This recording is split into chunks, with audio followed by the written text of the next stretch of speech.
I'm resident of Collinwood, Joel Sage, joined by my buddy Butch Rosenbalm. We're here to continue our Western series. We're going to discuss the Magnificent Seven. Butch's selection. Very, very nice, sir. So, Butch, what did you think of Eli Wallach as the heel here in this movie? Yeah, he plays a great bad guy. While I was watching it again, I was like, hey, I wonder if he's related to Tuco. He's obviously the smarter brother, though. I'll say this, like, Eli Wallach, there's times he plays vicious heels. This character isn't all that vicious, really. No, he's not. This is not Indio in Perfume. Now that character is brutal. Eli Wallach's character, though. Yeah. Eli Wallach's character, he's more of a smart leader. He's more of a thinker leader than just a killer. And you it sort of helps you appreciate the movie for what it is. It's about survival in every way. That's one thing I've always enjoyed about the original with this movie. Like, I love how they get everybody together for the Magnificent Seven. God, Yul Brynner as a cowboy. This was my first time seeing Yul Brynner. This is the first Yul Brynner movie I ever saw. What was the first Yul Brynner movie you ever saw, Butch? Probably 10 Commandments. Let's see, my dad's a preacher. My uncle was a preacher. My grandfather led singing, and my grandmother played the piano at their church. So every Easter, the tradition was that we watched 10 Commandments. And my aunt this was mid-late 70s, and to talk me into it, my aunt goes, the guy from Planet of the Apes was in it, because back then, Planet of the Apes was one of the big sci-fi shows. So I was like, I watched it. So so I'm sure that was the first Yul Brynner movie I ever saw.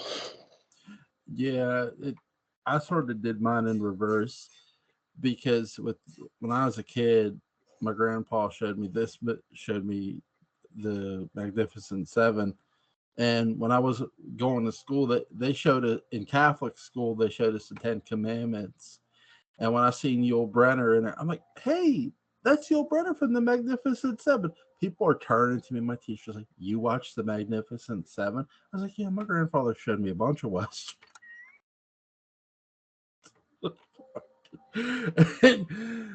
Man, but a lot of who's who in this movie: Steve McQueen, Charles Bronson, Roger Coburn, the guy from Jaws, I forget his name, but yeah, him. Well, here's the thing too. I'm gonna blank on his name, but I love his performance in this movie, because especially the way he does his gunman, because he talks about having no enemies at all, but you sort of see him be afraid of how his lifestyle is going to catch up with him one day. Vaughn? Yeah. Robert Vaughn was in Jaws? Robert Vaughn. He played the mayor. It's been a long time since I saw Jaws, so I would refer to you. I had forgotten about that. His character is one of my favorite in this movie. Yeah. I mean, the interesting thing, I think, for this film is all of the seven have interesting backstories. Yeah. It's not like, cookie cutter. And what happened to this guy? He was obviously, quite the gunman, and something literally broke him. And he's literally got a death wish. I mean, he don't want to commit suicide, but he's got a death wish, and he knows it's coming. So every time I watch this, it's like I want to know so bad what happened to him. I sort of wonder if because we hear about gang members getting gunned down, or posses getting gunned down. I wonder if he was a part of a posse and they got gunned down, and he was maybe the lone survivor or something. You mean like a lone Ranger? Yeah, yes. Like I knew you'd get that reference too. Uh, I won't ask you how bad the Return of the Lone Ranger is.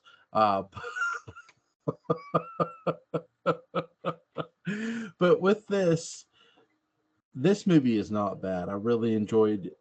We get a bit of desert porn. We more get a great town setting and a great village setting. And I love how they display the difference. And even Eli Wallach's character talks about the difference with how religion is and culture is changing. Even though this isn't the late '60s Western, this is right at the beginning of the '60s Western. So we're not at the spaghetti era yet, but we do get a bit of blood in this movie. Not a ton though. Agreed. Yeah, I always think of this as the original Expendables. Yeah. Like you said, there's so many, good, great actors in this film. I'm going to admit something to you, Joel. Hmm. You know how everybody thinks Steve McQueen is just like the king of cool and all that? I Yeah. never understood that. He always seemed bored in his acting. And this is like the one. I mean, I've watched Wanted Dead or Alive. I've watched other movies he's in. This is the only one to me that he looks like he's actually having fun, or at least is acting. And I'm sorry if it gets you downvotes on YouTube, but I've just never cared for him. I think, it's one of the reasons I think originally I didn't want to watch this film, because it's like, oh God, it's Steve McQueen, the king of boring. But this is really good. I really love this film.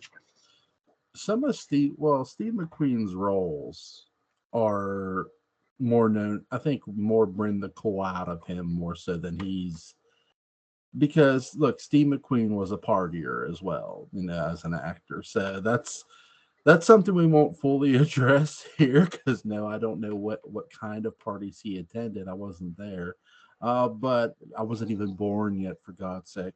But for this, his roles more is his characters or what define his coolness. Bullet, this movie here, uh, Nevada Smith. Hell, if it weren't for Nevada Smith, our buddy, the guy. Oh my God, I'm gonna blank on a bunch of names tonight. But the director of Indiana Jones, Steven Spielberg, he came up with Indiana Jones after watching Nevada Smith.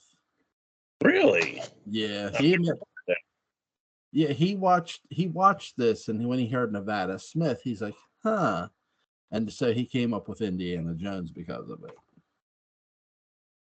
Okay, I'll admit something else. I don't like the Raiders of the Lost Ark movies. I don't. I don't. I'm costing you views and down clicks. So This too.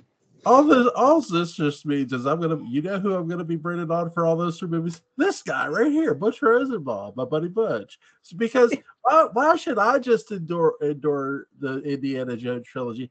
Why not bring a true fan along? No. Oh, look, Harrison Ford sleepwalking through another scene. Oh, wait, sorry.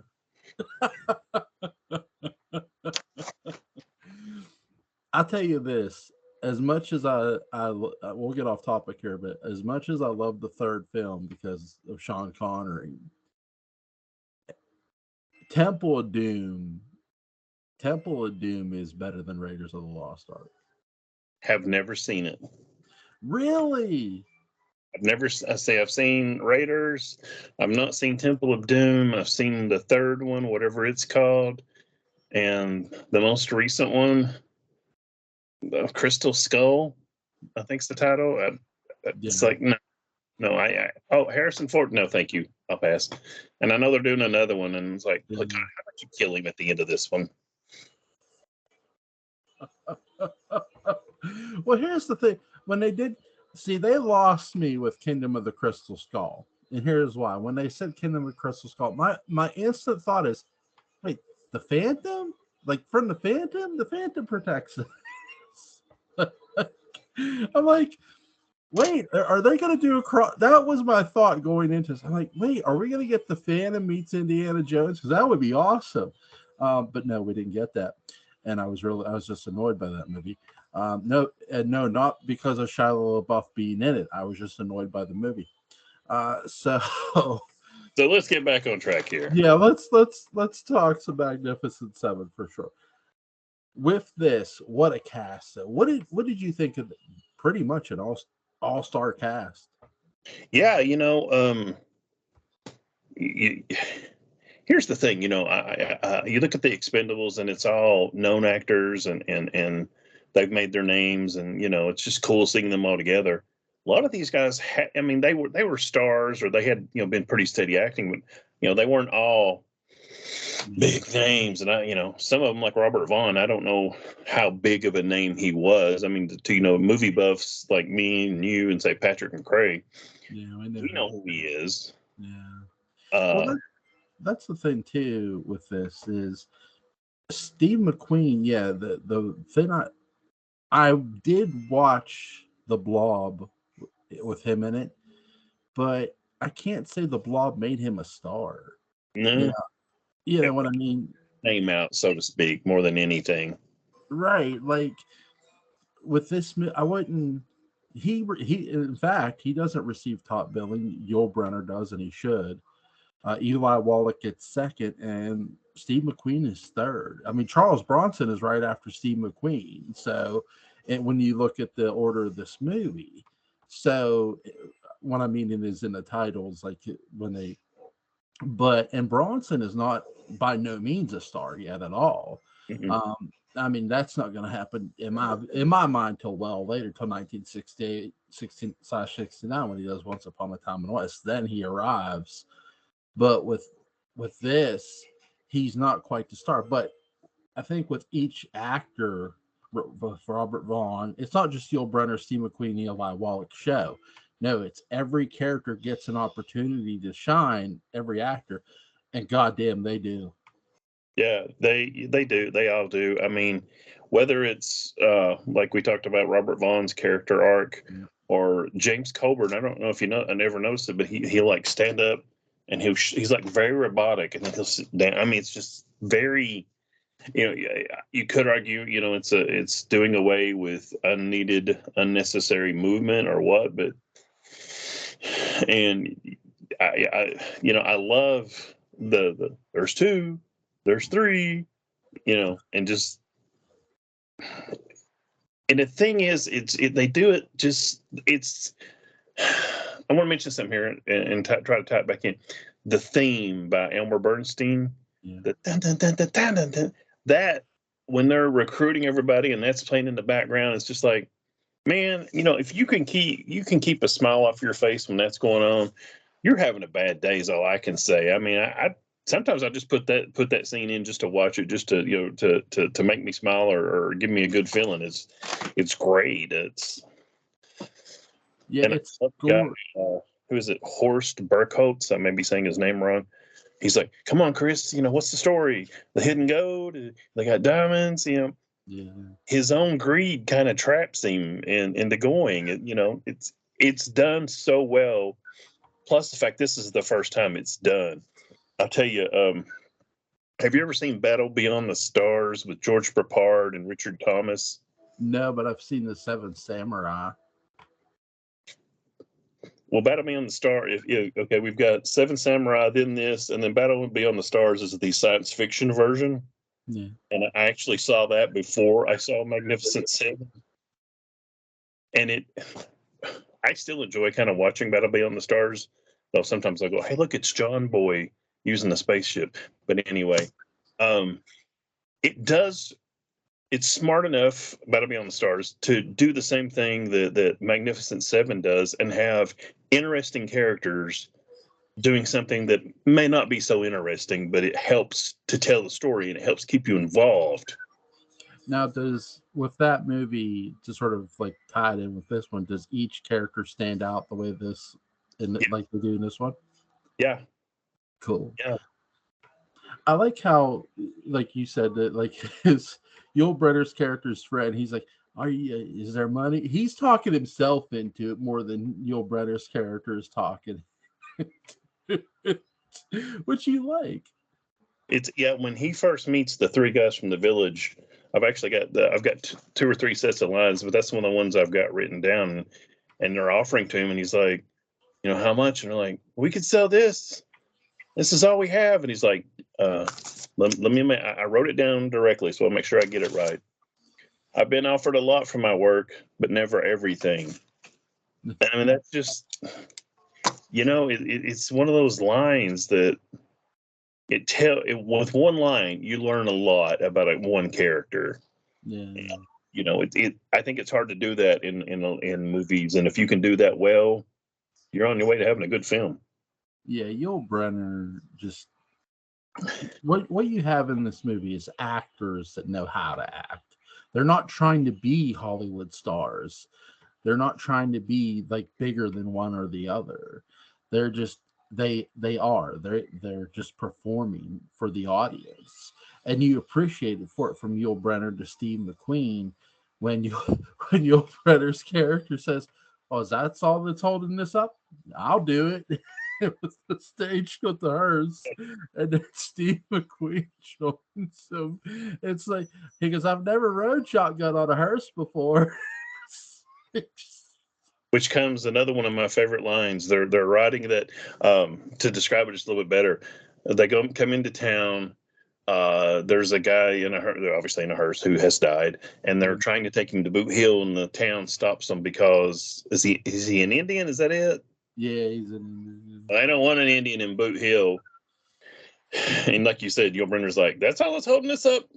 And he jumps on. Steve McQueen jumps on, and Steve McQueen's got the shotgun, and they get Yul Brynner lights up a cigar and is riding the wagon, and there's a shot, and Steve McQueen's kind of looking away, and he goes, "Did you get elected?" And Yul takes out the cigar. Or let's see, Sarah, you elected? No, but I got nominated real good. It's such a nonchalant but cool guy response. No, got nominated real good. Yeah, it's Western code for no, I didn't get shot, but I got shot at. And it's so cool. And they get there, and we get a little bit of blood early on in this movie where there's four guys holding them up who are standing there at the entrance of Boot Hill, and you see Yul Brynner's character both just wound them. He doesn't kill them, and the other two guys don't draw their guns, and then they move out of the way. I think again, this isn't. We've talked about spaghetti westerns with our podcast. I wouldn't classify this as a spaghetti western simply because it doesn't show a lot of blood, and we're just not there yet for the spaghetti westerns. No, you're right. You're right. This is still firmly in John Wayne territory, though it is starting to move out. And I kind of bring that up to mention when we did Rio Bravo. The John Wayne has a scene with Ward Bond where he says, Ward Bond's offering his men to help, and John T says, "What would I have? A lot of well-meaning amateurs." I remember thinking at one point, man, John T. Chance would love to have these guys in Rio Bravo helping him out, because it's something that I think is really cool. Is these are professionals, these are they're like, there's a scene in the village where they find out there's three guys from the band checking them out, and they're having this little festival or something. And Yul Brynner's talking to everybody, and he's like, "Well, there's three men from not Caliendo. God, that's that comedian."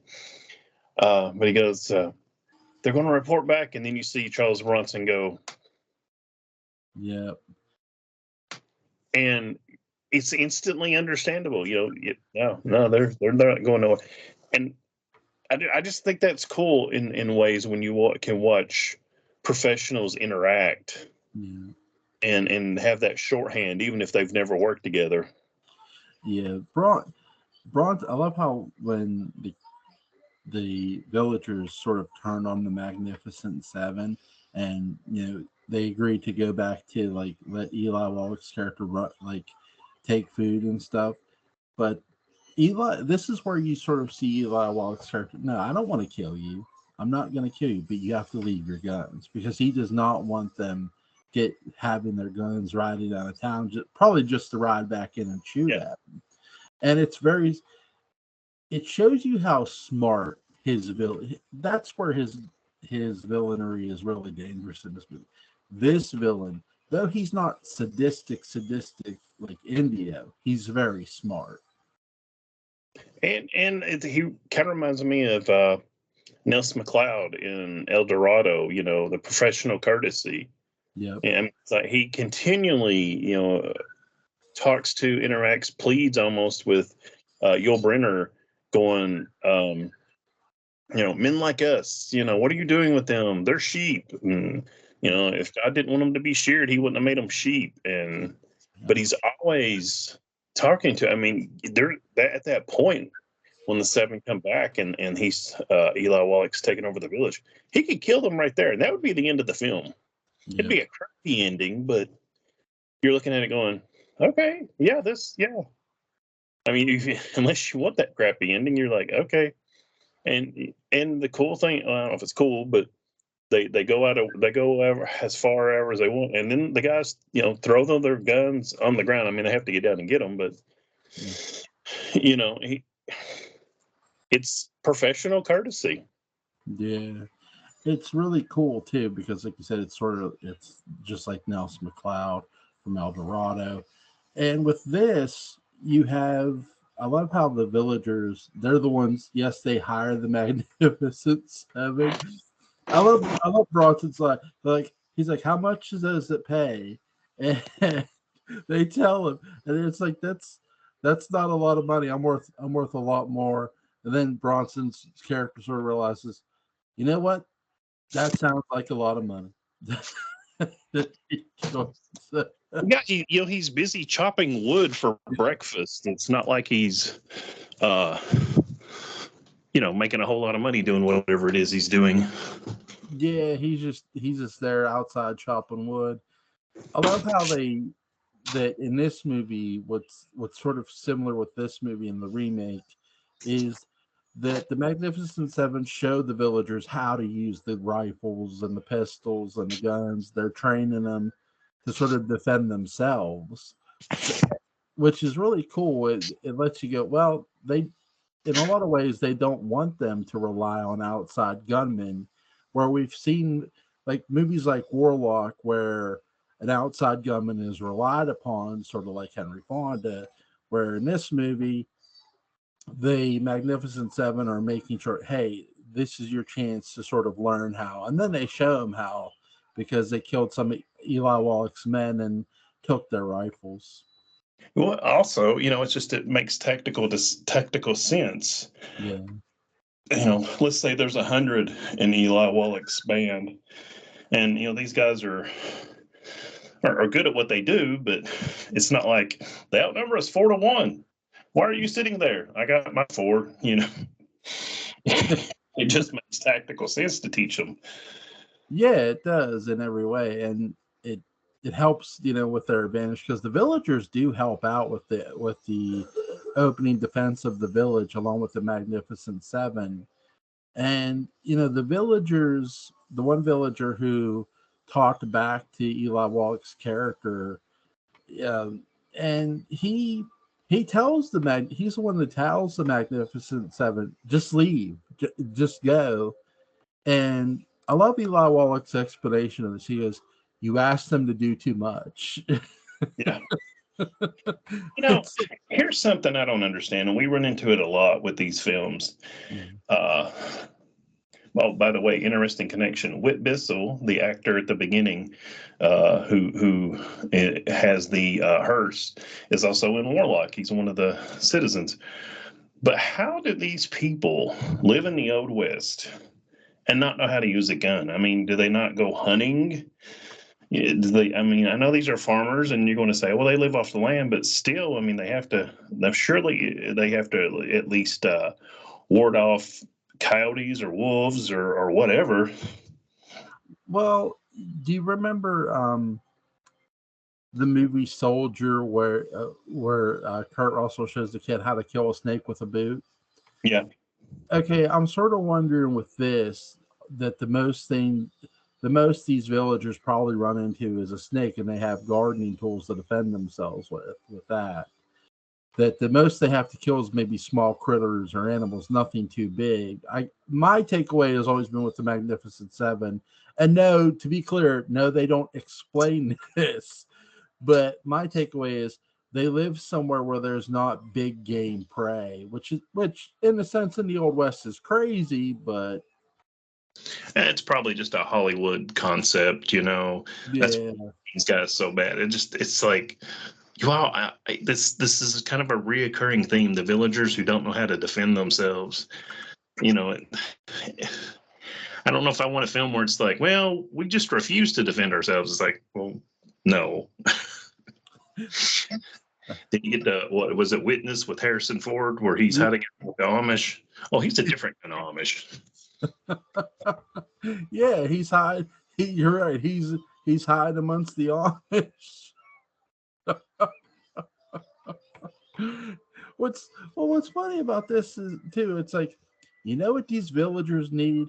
They need the entire town of Van Horn. They would gladly show you how to shoot.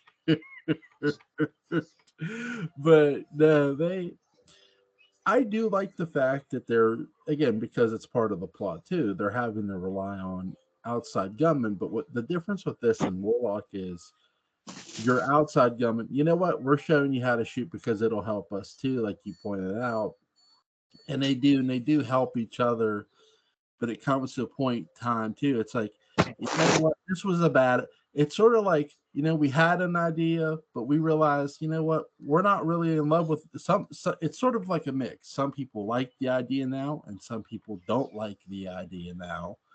It's sort of like after you made the decision, it's like, not so sure about this now, which is really great when you get into the confliction of this movie, of when you make one decision and how now you've made a decision. Well, now do you change your mind on the decision you made? Which I love that in this movie. Yeah, well, yeah. There's a point where Yul Brynner, I think it's Yul Brynner, says to him, if you make this decision, are you prepared to follow it through? Yep. Yep. And it's not like, hey, we're going to go down to the store and get something to drink. Do you want anything? I mean, this is a pretty momentous choice they're making in hiring these guys and what they're going to do. Yeah, they know that the decision, and that's what Yul Brenner's trying to get across. Hey, this decision, it isn't, it's important, and you need to make sure you thought it through. And I do think they did think it through, but I also think where they really sort of weigh too is when they hear about Eli Wallach's men sort of starving. It's like, can we really let people starve even though they're not the nicest people? It's sort of like your conscience comes into play with this movie, with the villagers, and you sort of get why, which is really, again, it's cool subliminal messaging that I don't mind. Yeah, it puts a different spin on it. Truthfully, I'm not gonna lie to you, I hadn't really thought of it that way, that it was an attack of conscience. But Yeah. because, well, think about it. There's a scene where they're eating dinner. Bronson comes in. He's like, things people have been eating, basically nothing. So then the seven offer their food. And then it kind of comes back around after Chico goes up and hides amongst them, the gang, and comes back. Yeah, they're starving. And to me, it kind of came across as more of how do I put this? See, they have nothing left to lose, and if they don't defeat us / the seven, this village, and get food, they're going to die. So I mean, they literally have nothing left to lose. So it was to me, in my opinion, it was a subtle raising of the stakes, if you will. Yeah, it was, and it was smart to do it too. Like from a film standpoint, you always want added, like You don't always need added stakes, but when stakes are raised, it's nice to see it done, and it is nice to see it done in this movie. We can't have all the Magnificent Seven live at the end of this movie. Charles Bronson's character gets killed. Um, Yul Brenner's friend gets killed. Robert Vaughn's character gets killed. James So Covert. yeah, James Covert's character gets killed. So you have a lot of some of the Magnificent Seven get killed off in this movie. It in every way, another movie this is sort of before it is. In every way, it's Predator before Predator. Yeah, yeah. Now that you mention it, other than it wasn't really like a Yeah, Predator was a showcase for Arnold, yeah. at least in Well, my opinion. Just for say Yule or Steve McQueen or any of them. It's for all of them. But yeah, that's a cool way to kind of look at it. like because you're right. The difference with this movie is every character gets time to get themselves over. With Predator, you don't fully. I mean, you do. You somewhat get that a bit. I more think that Jesse the Body Ventura was still in the movie away from Schwarzenegger, but um, but with this, Coolest all-time tough guy lines. I ain't got time to bleed. that should be Butch Rosenbaum's ringtone.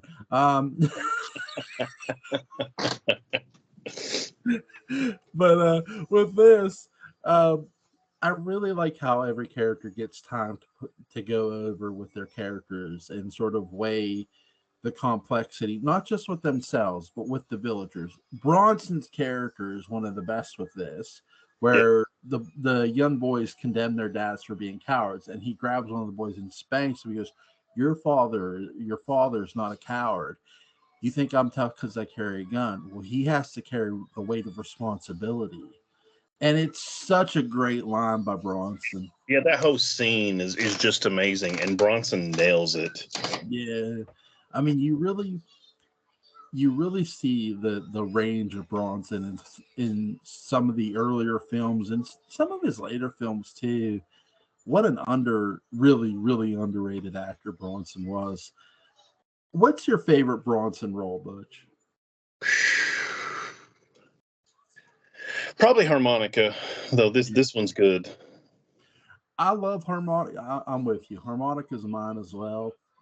But if I had to pick a second, no, I'm not going to pick Paul Kersey. That would be third. My number two, actually, even though it's a western too, is Breakheart Pass. His character in there is really interesting.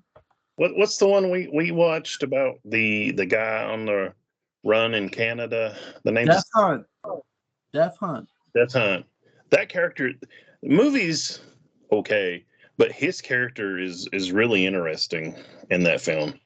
Yeah, it's in a lot of ways it's Rambo before Rambo. The only difference is Death Hunt's based on an actual event.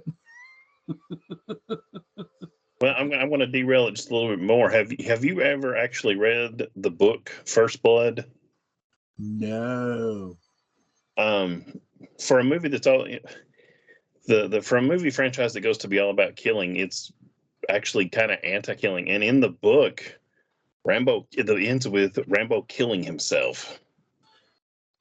See, now I've heard this controversy too with the movie that the reason Kirk Douglas was not cast for the role of Colonel Troutman was because he thought Rambo should kill himself like he did in the book. Looking at that film, the just First Blood by itself, I, Yeah. I think that is probably the best ending. I mean, no, you don't get to make a franchise and carry it on because you know you're dealing in the first one. You're dealing with this vet who's got obvious PTSD, obvious mental strain. He's obviously mentally wounded and kind of broke inside. And then in the second film, he becomes I don't know, the god of terrorism or something, and just slaughtering people left and right. It's like, okay, the first one goes this way, and the second one's going all the way over here. You could tell we're gonna warm up to covering the Rambo franchise here eventually. Anyway.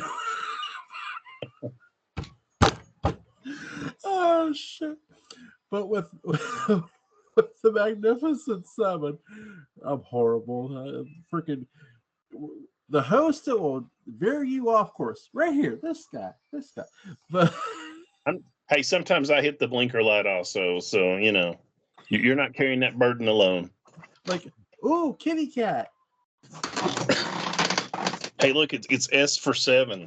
Yeah, that's what I told my wife when I put this shirt on. I said it's S for 7. I like that. With this movie, really great direction and just really great scenery. With all our westerns we covered, I love the scenery and the towns because they look so authentic and real, and it fits the characters we get in the film. Yeah. Was this John Sturges? I think it was. I believe so. The director. Now I got to look real quick. Sorry for the glasses, folks.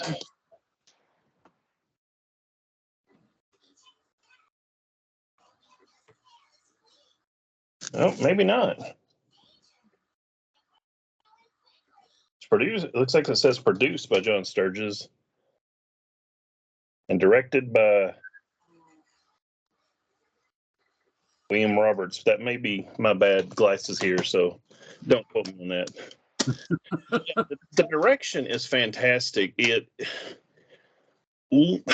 This is a kind of film that could have very easily fallen apart and degenerated into, if you will, Bond one-liners, and he got the point and stuff like that, and unusual for a film where 7 men are hired to kill a bunch of people. It's upbeat. It's almost happy. I mean, it doesn't necessarily have the happiest ending, but it's a good film that maybe there's something wrong with my head.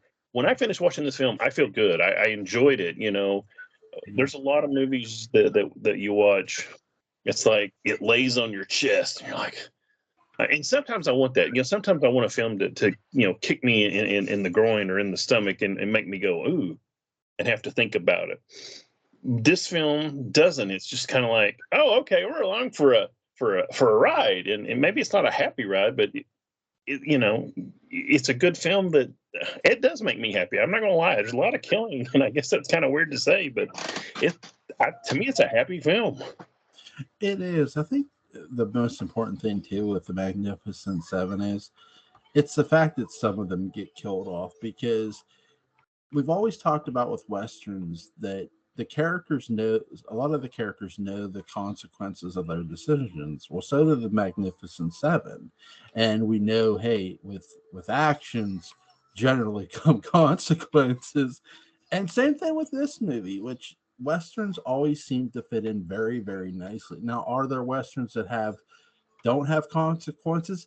Yes, there are, and I think I'll be picking one for next week. But with the Magnificent Seven, this does have consequences, which I love, because our heroes are in very much danger when they return, and returning means, well, you're not all making it out. And good job by the writing and directing doing it, because again, not when you look at these guys, people might look at this and go, oh, all these people are stars. No, they became stars because of this. A lot of them became because of this movie. And really, in a sense, they didn't know too, because Bronson himself doesn't fully catch on until way later on. I mean, he doesn't become a star till the late 60s, and then into the 70s, he is a star for sure. With James Coburn, I can't say James Coburn ever became a big star, but he did star in movies. Yeah. He was in spy movies. He was the Carrie treatment, The The original Twilight Zone. yeah, He had a butt ton of westerns. He was in what was that film? Looker. You know, yeah, he for a while he was the kind of guy. If you wanted a tough guy, I won't call him an action hero because to me there's a split and you get action hero and tough guy. He was a tough guy and he played it well, especially with that voice. you really want to see where he's sort of he's in a sense the star without being the star. Fistful of Dynamite is the move in every way. Fun movie to watch, but duck you sucker. Oh my god. I won't. That's right. That's right. Another thing about the theme here, it reminds me a lot of the A-Team. Yeah. I don't know. I grew up, when A-Team first came on. I was like 10, I think. So I hear that original A-Team theme. It's like, all right, we got some action going on. This theme is a similar thing. It's a different piece of music, but it's like, okay, it just tells you. It's kind of like, I don't want to compare it to the theme from The Good and the Bad and the Ugly, but to me, it's kind of the same thing. Okay, action's about to happen. Something's about to happen. You're going to enjoy this. Yeah. What's your favorite scene in this movie?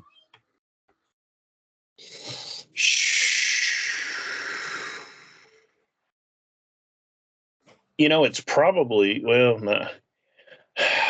I'm going to answer this, and then in 5 minutes, I'll give you a different one. In 5 minutes, I'll give you another one. But the one that always sticks out in my head is when Chico goes to Yul Brynner, and Yul Brynner's like, clap. And then the scene after that where Chico shows up in the bar and he's drunk and he's like, no clapping. And you see one scene, we talked about one line telling you a lot about a character. This one scene tells you everything you need to know about Chico. He wants to be what the other seven are, the six, if you will. He wants to be that so bad. And he, that's what, to me, it's one of the more effective uses of being drunk or alcoholism, if you will. It was revealing a character development, character flaws, or whatever you want to call it. And that scene, it's for a movie that I just described as happy. That scene is just it's kind of it's kind of heartbreaking.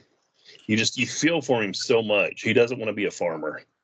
Yeah, there's a lot of heartbreak. That's the thing too. The movie, for as much action as it has and the excitement, there's heartbreak in this story. Like you said with Chica, and my favorite is Robert Vaughn's character's heartbreak when he's coming to the realization of my lifestyle is going to catch up with me. He's so drunk, and yet he's so terrified of the lifestyle choice he's made. At the same time, it gives you of, my God, do these men? They're not men without conscience.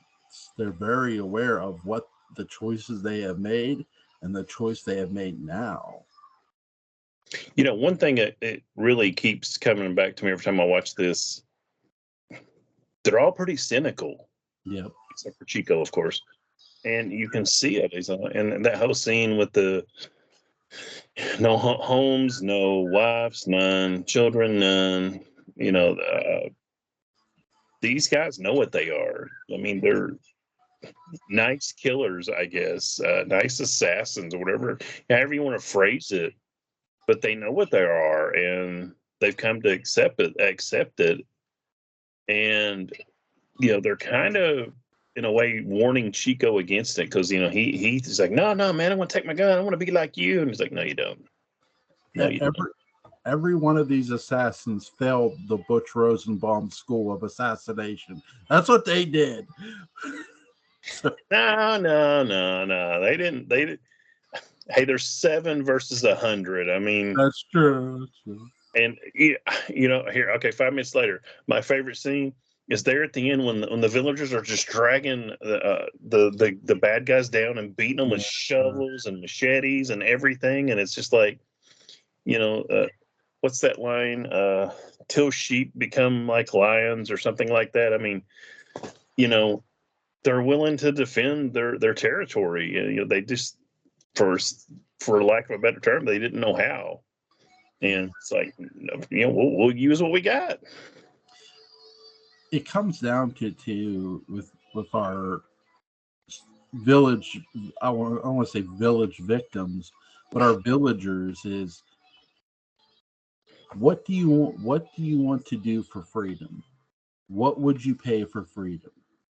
And in a lot of ways, it's their choice in the end whether they want to be free from Eli Wallach's character, and that's what this movie gets across too, really, really well. The one of the most important messages of this movie is your freedom of choice really does matter. Yeah, it's something that doesn't get told that much. There's a saying that I kind of love and kind of hate. The price of freedom is not free. And Yeah, you know, as much as you know, I don't want to get all political and whatnot, but that's a really true statement in my opinion. And these guys have to learn um, what what's the price and what are they willing to pay. now you want to know a movie that that complements this movie in every way, though it's a musical and not a western, is 1776, and the debate to go to war with King George, where you have the guy who played Mr. Feeney, and me and Patrick reviewed the movie that we talked about it on the channel, where he's playing John Adams, and here's John Adams who's seen people in Boston be killed by British soldiers. He was witnessing the war pre-war in every way, So, and that's why he's like, look, we need to declare our independence and go to war with. And it's like, it sounds like suicide. Well, you need to make the choice of whether you want to be free or live under British rule. And I think when you look at both movies, it stresses the importance of, yes, there's freedom, but like you said, there's a price you have to pay. I looked it up. This was directed by John Sturges, and William Roberts wrote the screenplay. And Cool. John Sturges is a director who, unfortunately, in my opinion, has kind of got forgotten. And he made some damn fine westerns. Yes, yes. I'm trying to think if there's anything I want to ask you. When did? Oh no, I already covered that. Is there anything you want to add about the Magnificent Seven? Um, this is a good film. It's enjoyable. Uh, you're going to ask me. I'll probably put it a 4 out of 5, 8 out of 10 for you on your scale. Unfortunately the sequels that I still enjoy. I mean, I specifically bought this box set so I would have all the sequels. They do start going down in quality. Though there are some interesting variations. This is a good film. If you've never seen it, I'll be honest with you, I prefer this over the remake. I thought the remake started well, had some interesting things, and I don't know. I kind of felt like it just kind of, I don't know. It was missing something. That's about the best way I can put it. And this film, in my opinion, doesn't miss anything. The Magnificent Seven remake does have a who's who of big cast stars, people who already are stars.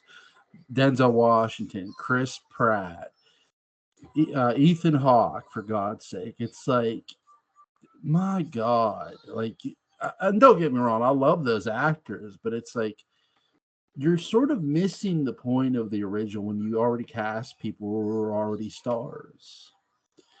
Like, get people who are unknown and not stars yet to be in this movie. Unknown, but not as well known. Not established. Right. Not completely established or not established yet, but want to be established. And similarly, Young Guns. In my opinion, none of those guys. Some of those guys were known, Yeah. but they weren't necessarily stars, in my opinion, or at least not all of them. And some of them were related to the Sheens, and half the cast. Hey, man, somebody had to fill that job. Yes, yes, I did. Oh my god! Uh, don't worry, Charlie Sheen still has more prenups than there were people related to Sheens in Young Guns. So there's that. Yeah, both. By the way, both movies are great movies. Young Guns 1 and 2. Um, which I believe Patrick Wayne is in Young Guns 1. Is it the first one? Maybe seems like. I tell you what's interesting. I saw Young Guns, didn't pay a whole lot of attention to it, and then I was watching what's the John Wayne Chisholm. And then I realized, oh shit, they were doing Chisholm. And I knew it was Billy the Kid, but they were basically doing, whereas Chisholm focuses on Chisholm and I forget who the English guy is. Over here in Young, again, like I said, I wasn't paying a whole lot of attention. I was just like, yeah, okay, yeah, a bunch of young guys making a film.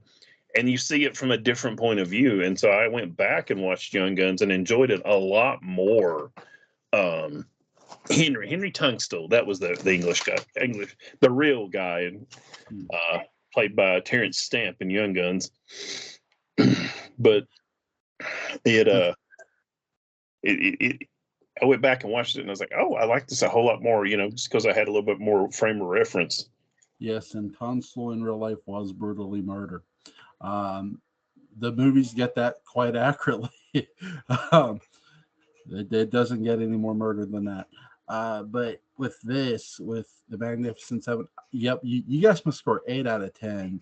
I don't really have any big issues with the movie. It just, I do think sometimes when you get into the bigger westerns, this movie can get lost a bit with all the other westerns that were made later on, especially. Unfortunately, and I think the lessening, I hate to say quality, but the lessening returns, let's say, of the sequels, I think that may play into it. Because sequels weren't a big deal back in the 60s. In fact, most of them were kind of looked down upon, at least from what I've read. Here's the thing. If they would have made the Magnificent Seven in the 70s and then a bunch of sequels would have followed, they would have still gotten ignored because though Westerns got made in the 70s, you couldn't get arrested for being in a Western. So either way, I think sometimes it's not the fact that the Magnificent Seven should have just stopped at one. I don't think they should have. I just think if you continue the quality of the original and the proper, with the proper story context, you're going to have a hell of a franchise. Yeah, you could have. I mean, one thing I would like, if say we were redoing this modern and the character of Chris, for some reason, I wouldn't want to overdo it, but he has if you will, he has a thing for the number 7. Maybe it's a lucky number or something. So if you do set up a franchise and you start having it, that's why he has to, and you know what? And depending how far it goes, 1 or 2 of them, it would be more than 7, or it would be less than 7. Yeah. Well, that's the thing too. The Magnificent Seven. It was seven of the best gunmen, right, or the best skilled with their style, guns, knives. We saw that in the movie. But yeah, 8 out of 10 for the Magnificent Seven. And just to look, go watch this movie. Yes. I actually got this movie for free off on Amazon Prime because I have a Prime membership. Yes. I know it was on. It's either Paramount or I think it's the other P. What's the other one? Peacock. It's on one or the other. I know because I watched it on that. Even though I drugged the DVDs up and then got lazy and watched it on a streaming service. And I'm sitting here going, I was looking at as I pulled the first one out, I was like, oh, wow, look at all these special features. I really need to look at this. So, of course, I watched it on the streaming service, which doesn't have any special features because Call the streaming service hotline. Yeah, hey, how about them special features that you don't have? Well, I think we're of similar mind. We're both fans of physical media because Yeah. when he goes off of Amazon or Peacock or Paramount or whatever, you know what? I still Yeah. got these. Yeah. It's like I don't get me wrong. I pay for 2 streaming services, but I will never abandon my physical media. Like I told my wife, like I'm picky. Like this is what I'm going to pick up soon on physical media, because it's just like I don't want to have to rely on a streaming service to watch it. It's like Yeah, I'm glad I caught it on. We had it on Amazon Prime for free because of our membership. But it's just like you can't predict what a stream's going to keep on there. You're prisoner in every sense. Justin Bean brought this up. You're prisoner to the streaming service. Don't be the prisoner. yeah. I mean, I don't want to. I'm not bashing the streaming No. services. They're convenient, and if I'm sitting there and I want to watch The Magnificent Seven and I can find it on a service, okay, great. Uh, it's but if I'm at home, I'll just come down, and I really want to watch it uninterrupted, I'll just come down here and get the discs, and I can watch them anytime. It's great to have the disc too. Butch, I have a movie that has sort of a team theme to it too, and it necessarily doesn't have consequences. We'll say, um, it's The Professionals for next week. Ah, Lee Marvin. Yes, and Burt Lancaster in his best Western role. Don't let anyone tell you otherwise. I'm telling you, someone who's not fond of Burt, like, well, he's pretty good in Gunfight at OK Corral, but I think The Professionals is a better film, and it's got Robert Ryan from the Wild Bunch and Woody Strode, who should have been in so much more stuff than he was. It's a shame. I love his character in that film. We get to talk about how Woody Strode was in the process of stealing this movie away from people. So next week, The Professionals, which we both own on DVD. I know I do. Yep. Butch, buddy, it has been fun as always. I can't wait for next weekend. Have a safe weekend, rest of your weekend, buddy, and enjoy it. Joel, thank you very much. Appreciate it, and looking forward to it. Yep. Peace out, bud. Word.